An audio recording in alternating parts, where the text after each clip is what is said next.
प्रधानमंत्री 22 मिनट बोले और इस बात में सच्चाई है कि हम अपनी सेना के शौर्य और पराक्रम पर बहुत गर्व करते हैं और हमारी सेना ने पाकिस्तान को नाको चने चबवाए। लेकिन प्रधानमंत्री के 22 मिनट के भाषण में कुछ चीज़ें और कुछ जवाब हमें नहीं मिले।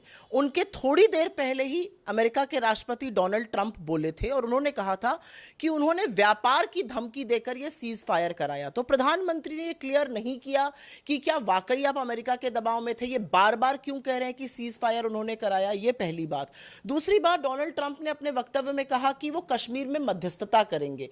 क्या हिंदुस्तान ने किसी तीसरी पार्टी की मध्यस्थता को स्वीकार कर लिया है? क्योंकि हमने आज तक थर्ड पार्टी इंटरफेरेंस को बिल्कुल सिरे से नकारा है। तीसरी बात, अमेरिका के स्टेटमेंट में कही गई थी कि दोनों प्रधानमंत्री, पाकिस्तान और हिंदुस्तान के प्रधानमंत्री, किसी न्यूट्रल जगह मिलेंगे।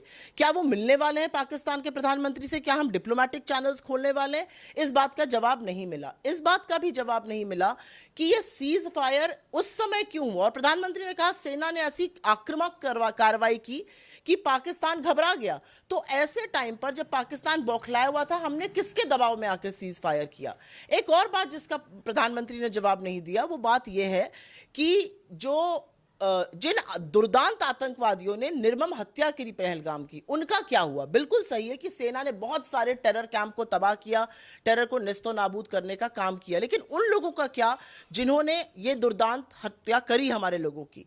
उसके अलावा हमारे जो बीएसएफ के जवान हैं, पूनम साहू, वो करीब 20वां दिन है आज, अभी भी पाकिस्तान की गिरफ्त में है। उनको छुड़ाने के लिए, उनको वापस लाने के लिए क्या कार्रवाई की जा रही है? और एक बात जिसका जवाब नहीं मिला, सरकार ने माना था सुरक्षा की चूक हुई है, इंटेलिजेंस फेलियर हुआ है। इसका जिम्मेदार कौन है? इसके जिम्मेदार गृह मंत्री अमित शाह हैं या नरेंद्र मोदी जी हैं? ये बहुत सारे सवाल हैं जो देश पूछ रहा है, क्योंकि अमेरिका का जो स्टेटमेंट है वो बार बार हमारी संप्रभुता को ललकारता है। वो कहीं ना कहीं हमारी जो इंडिपेंडेंस है, हमारी जो सॉवरेनिटी है, उस पर सवाल उठा रहा है। अमेरिका कौन होता है हमारे बीच मध्यस्थता करने वाला, जब हमने आज तक कश्मीर में किसी को नहीं आने दिया? अमेरिका कौन होता है बार बार ये बोलने वाला कि हम जो है हमने ये सीज फायर कराया? क्या हमने किसी दबाव में आके किया?